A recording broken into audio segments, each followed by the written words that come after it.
Proyekto Helmo.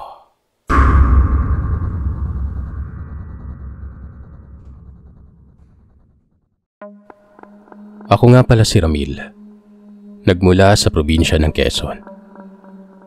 Nais kong ibahagi sa inyo ang aking personal na karanasan, gayon din ang aking kasintahan na si Carla sa dating apartment niya sa may bahaging Quezon, kung saan nakaengkwentro kami ng isang hindi namin inaasahan na nilalang.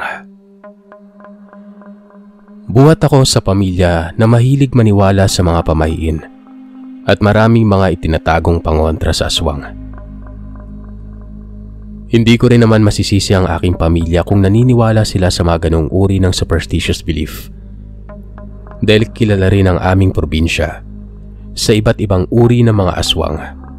At nabanggit pa sa akin ng nanay ko na minsan na siyang nakaengkwentro ng ganong nilalang nung ipinagbubuntis niyang bunso kong kapatid. Hinding-hindi umano niya makakalimutan ang anyo ng nilalang na kapuntik pa nilang mapatay ng aking ama, na nagbalak bumiktima sa sanggol sa kanyang sinapupunan. Nakatira kami sa mismong bayan malapit sa munisipyo at simbahan. Hindi kami mayaman pero nakakaahon naman kami sa matinding kahirapan at natutugunan naman ang aming pangangailangan sa araw-araw. Pangalawa ako sa 3 magkakapatid. Nung makalayo na ako sa aking mga magulang, ay pinapabaunan pa nila ako ng mga pangontra sa masasamang elemento. At bilang respeto ay tinanggap ko na lamang yun at itinabi ng maayos sa aking kagamitan. Hindi naglaon, nung makatapos ako sa kolehiyo, ay nagtrabaho na ako sa Maynila, kung saan nakilala ko si Carla sa isang kumpanya na pinapasukan ko. Nung maging magkasintahan na kami ay pinili naming mag-live-in. Umupa kami ng apartment at lumipas ang ilang buwan ay may bagong lipat kaming kapitbahay na mismong katapat ng aming apartment na yon. Hindi ko pa nakikita ng personal ang aming kapitbahay pero nabanggit sa akin ni Carla na mabait at tahimik ang naturang kapitbahay namin na nagngangalang Sylvia, na buhat sa probinsya sa may Panay. Nag-iisa lamang siyang naninirahan doon. Hindi siya madalas na lumalabas ng bahay tuwing umaga, kaya medyo nahihiwagaan ako sa inaasal niya. Wala pa akong masyadong alam tungkol sa kanya at hindi rin naman mahilig makipagkwentuhan si Sylvia sa mga kapitbahay namin dahil abala rin siya sa trabaho. Isang araw ng Miyerkules, nanonood kami ni Carla ng pelikula sa telebisyon bago ako umalis papunta sa opisina. May third shift ako noong bandang 8:00 ng gabi at naisip ko na rin na umalis na kaagad dahil baka abutin pa ako ng traffic sa daan. Tumayo si Carla at nagtungo sa may kusina kung saan kumuha siya ng pagkain nang bigla niyang tinawag ang aking pangalan. Ramil, pwede bang lumapit ka muna sa akin? Naramdaman ko na medyo kinakabahan at ninenervyos si Carla sa tono ng kanyang pagsasalita nun. Nagtataka ako kung ano ang kinatatakutan niya habang nakasilip siya sa maliit na bintana sa may bandang kusina. Kanina pa siya palingalinga na parang may tinatanaw sa hindi kalayuan. May itinuturo siya sa may bintana nun. Humakbang ako patungo kay Carla at dumungaw ako sa may bintana. Nung una ay medyo mahirap makaaninag ng mga tao sa labas ng bahay pero napansin ko si Sylvia na nasa labas ng bahay nun. May kausap siyang lalaki at makalipas ang ilang sandali, pumasok sila sa loob ng bahay. Umatras ako at naglakad patungo sa switch ng ilaw sa kusina para mas lalong maging malinaw ang mga nakikita ko sa labas ng bahay. Nang mabuksan ang maliwanag na ilaw sa kusina, biglang nanlaki ang mga mata ni Carla tinakpan niya ang kanyang bibig nun. "Babe, what's wrong?" Napakunot noo ako habang tinatanong ko siya kung anong problema. Bigla na lamang siyang nangilabot sa kanyang kinatatayuan. Sumilip ako sa may bintana at nagulat ako nang mapansin ko si Sylvia. May dugo ito. May kung anong kinakain siya. Napupuno ng sariwang dugo at habang nilalantakan niya ang pagkain ay nakatitig siya sa direksyon namin ni Carla. Anong ginagawa niya? Namutla ako habang tinatanong ko ang nobya ko nun. Hindi sumagot si Carla. Pagkos ay tiningnan niya akong mabuti. Nininerbyo siya mula sa kanyang kinatatayuan. Ibinalik ko ang aking atensyon sa may bintana at hindi ko maintindihan kung anong nangyayari. Pagkatapos ng ilang minuto ay nakita namin siya na tumigil na sa pagkain pero nakamasid pa rin siya sa aming direksyon. At lalo akong naguluhan noong sumenya siya na parang iniimbita niya kaming pumunta sa kanyang bahay. Nagdesisyon ako na lumabas ng bahay nun. Itanong kung anong ginagawa niya, kung bakit niya kami pinapapunta sa bahay nila. Naiinis ako at inisip ko na baka pinagtitripan lamang niya kaming dalawa at gumawa pa siya ng mga kalokohan para lang magpapansin nun. Pupuntahan ko si Sylvia. Tatanungin ko siya kung anong ginagawa niya at kung anong motibo niya. Hindi na ako nagpapigil pa kay Carla. Nagtungo ako sa aming silid-tulugan. Kinuha ko sa aking knapsack ang agimat na pabaon sa akin ng nanay ko na binabaon ko kahit saan man ako magpunta. Pagkatapos, saka ako bumalik sa may kusina nun, kung saan natagpuan ko si Carla na nag-aalala sa aking mga sinabi sa kanya. "Babe, huwag kang lumabas ha. Hindi ko nagugustuhan ng mga pinapakita ni Sylvia. Pakiramdam ko may masamang mangyayari. Huwag kang mag-alala, babalik ako kaagad." Hinalikan ko siya sa pisngi bago ko isinuot ang jacket nun. Pinanood ako ni Carla na makalabas ng bahay habang patuloy pa rin siyang naninerbiyos sa anumang mangyayari. Medyo malamig na noon ang panahon dahil malapit na rin na magpasko at talagang nanginginig ako sa sobrang lamig ng hangin habang naglalakad ako sa labas ng bahay. Nagtungo ako sa labas ng bahay ni Sylvia nang bigla akong tawagin ni Carla mula sa may bintana sa kusina. Kamuntik na akong mapatalon sa sobrang kaba nang mapansin ko si Carla na binuksan ang buong bintana at kumakaway siya sa akin na tila nagwawala sa sobrang takot nun. "Ano?" tanong ko sa kanya. Itinuro niya ang bahay ni Sylvia. Namumutla na siya habang nagpapanik na nakatingin sa bintana ng second floor ng bahay ng kapitbahay namin na yon. Ibinaling ko ang aking paningin sa bahay na yon at kamuntik na akong maihi sa aking pambaba. Kitang-kita ko si Sylvia na nakaapak sa bukas na bintana sa may second floor. Nakangiti ito sa akin habang nanlilisik ang mga mata. Tigmak ng sariwang dugo na may kahalong malalapot na laway ang kanyang matutulis na mga pangil.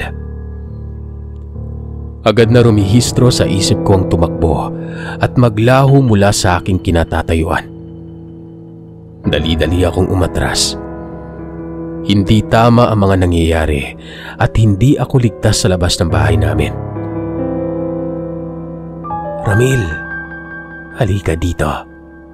May ipapakita ako sa iyo," bulong ni Sylvia. Napailing ako at pinipilit ko na umatras. Sumulong siya at tumalon sa mataas na bahagi ng bintanang yon. Lumingon ako at kumaripas ng takbo patungo sa apartment. Naririnig ko ang kanyang mga halakak, katulad ng mabangis na hayop sa kagubatan, habang lumilipad at bumubulusok patungo sa lupa nun. Mabuti na lamang at mabilis na binuksan ni Carla ang harapan ng pintuan. Kaya madali akong nakapasok sa loob bago pa ako maabutan ni Sylvia. Habang sinasarado ni Carla ang pinto, ay naririnig namin itinutulak at ginagarumbal ni Sylvia ang pintuan na yon. Yumanig ang tinig sa 4 na sulok ng apartment. Nakakatiyak ako na kapag pinagpatuloy niya ang kanyang ginagawa, ay maaaring masira ang pinto habang paulit-ulit siyang humahalakak sa labas ng bahay. Sylvia, tatawag na ako ng mga pulis. Kapag hindi ka umalis at pagbabayaran mo ang ginawa mong damage kapag nasira mo yung pinto. Sigaw ni Carla sa sobrang galit nun. Marahil ay iniisip niyang nababaliw si Sylvia. Pero sa kabilang bahagi ng utak ko, iba ang kutob ko. Malakas ang kutob ko na isang aswang si Sylvia. At anumang oras ay posibleng patayin niya kami. Kaya naglakas loob ako na maging matapang nun. Pinanghawakan ko ang mga tagubilin sa akin ng nanay ko na kung may aswang man na umaaligid sa bahay, tapatan ko lamang ng mutya ng bawang at siguradong aalis ang aswang na yon. Kaya naman dinukot ko sa bulsa ng jacket ko ang mutya na yon. Itinapat ko sa may pinto. Pinakinggan naming mabuti ni Carla kung anong magiging reaksyon ni Sylvia. Nang bigla siyang pumalahaw ng paggalakas-lakas hanggang sa tuluyang nawala ang mga ingay at kaluskos sa may pintuan. Nagkatinginan kami ni Carla at nagsimula siyang humikbi. Hindi ko siya masisisi kung bakit ganoon na lamang katindi ang takot niya kanina. Niyakap ko siya ng mahigpit hanggang sa tuluyang tumahimik ang buong paligid nun. Naisip ko na magtungo sa may silid tulugan. Sumilip sa may bintana kung tuluyan na nga bang lumisan si Sylvia sa labas ng aming apartment. "Saan ka pupunta?" tanong ni Carla habang patuloy pa rin na namumugto ang kanyang mga mata. Hinigpitan niya ang pagkapit sa aking mga braso para hindi ako makaalis. "Babe, huwag ka mag-alala. Obserbahan ko ang bintana at siguraduhin ko na munang nakaalis si Sylvia." Sumang-ayon sa akin si Carla. Parehas kaming tumayo mula sa kinauupuan. Magkasama naming tinahak ang silid tulugan. Medyo madilim sa loob ng kwarto pero hindi na namin nagawang buksan pa ang ilaw. Dahan-dahan kaming lumapit sa may dakong bintana at mabagal naming binuksan. Hanggang sa wala kaming natagpuang nilalang na nasa labas ng bahay nun. Nakahinga ng maluwag si Carla. Napanatag na rin ang kalooban ko. Hindi ko lubos maisip na may natitira pa palang aswang na mga panahon na yon. At talagang naroroon pa sila sa syudad. Pero buong akala namin ay makakapag-relax na kami pero hindi pala. Walang ano-ano ay biglang tumili si Carla ng pagkalakas-lakas. Kinabahan ako nun nang mahulog ang mga libro mula sa aming bookshelf. Natagpuan namin sa itaas ng bahagi nito si Sylvia. Nanlilisik ang mga mata. Walang ano-ano ay sinugod niya kaming dalawa pero mabilis kaming tumakbo at nagtungo sa ilalim ng kama. Sinenyasan ko si Carla na tumahimik at gumagapang kami patungo sa may kabilang tabi kung saan matatagpuan ang pinto at palabas ng silid tulugan. Pero natigilan kami nang marinig ko na tila nilalanghap ni Sylvia ang amoy ng buong silid na lalong nagpatindig sa aming mga balahibo. Huminto siya sa paglalakad sa mismong katapat ng pinagtataguan namin ni Carla. Bigla siyang ngumiti. "Alam ko kung saan kayo nagtatago. Naaamoy ko kayo." Pumulong at sumisipol siya kaya lalo kaming nangilabot mula sa aming pinagtaguan. Bigla siyang dumapa hanggang sa matagpuan niya kaming nakasiksik sa isang tabi. Inihaba niya ang kanyang mga braso at pinipilit kaming tukwangin pero sinisikap naming manlabanon. Umiwas kami habang hindi mapigilan ni Carla na mapasigaw ng husto. Gumapang kami sa sahig hanggang sa makaalis kami sa ilalim ng kama. Nagmamadali kaming bumangon at nagtungo sa may pintuan. Kamuntik na niya kaming makuha nun gamit ang matutulis niyang mga kuko. Dali-dali naming binuksan ang bisagra ng pintuan pero nahablot ako sa balikat ni Sylvia. Nawalan ako ng balanse at nadala ko siya sa may sahig nun. Nagpagulong-gulong kaming dalawa at naglabanan ng lakas. Pinagsusuntok ko siya sa mukha pero mabilis siyang nakailag.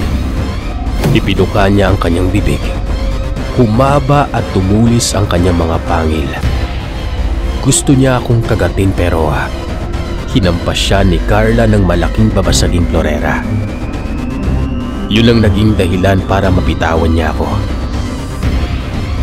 Kinuha ko ang mutya ng bawang. Inihampas ko sa mukha niya hanggang sa mag-usok ang tigkabila niyang pisngi at bahagyang masunog ang kanyang laman. Umatungal at pumalirit sa matinis na boses si Sylvia hanggang sa makarinig kami ng mga sasakyan ng pulis sa may labas na bahay.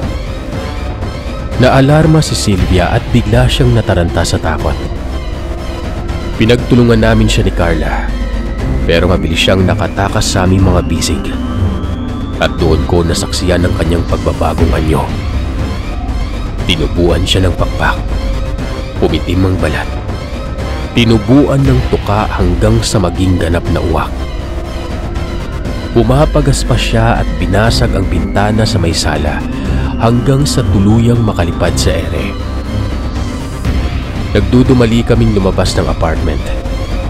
Akala ko ay mauhuli pa naming dalawa si Sylvia pero hindi na namin siya natagpuan sa labas ng bahay. Tinanong namin ang mga pulis kung may nakita silang malaking uwak na lumilipad sa kalangitan habang kumakain sila ng lugaw sa katabing lugawan malapit sa apartment. Pero wala silang nakita nun. Walang bakas kung saan siya nagtungo. Nakakatiyak ako na hindi pa siya tapos sa problema niya sa amin at posibleng bumalik siya sa aming apartment kaya pinili naming lumipat ng tirahan. Mismong sa isolated area kami kumuha ng bahay kung saan napakarami naming kapitbahay at malapit din kami sa simbahan. Inihanda ko ang aking sarili sa anumang mangyayaring engkwentro kaya ipinaalam ko sa aking pamilya sa probinsya ang nangyari sa amin ni Carla sa dating apartment. Nagpaturo ako sa nanay ko kung paano ko malalabanan ng isang karaniwang aswang na katulad ni Sylvia. At pagkatapos kong malaman lahat ng impormasyon na kailangan ko, nagpasalamat ako sa malasakit ng buong pamilya sa kaligtasan naming magkasintahan.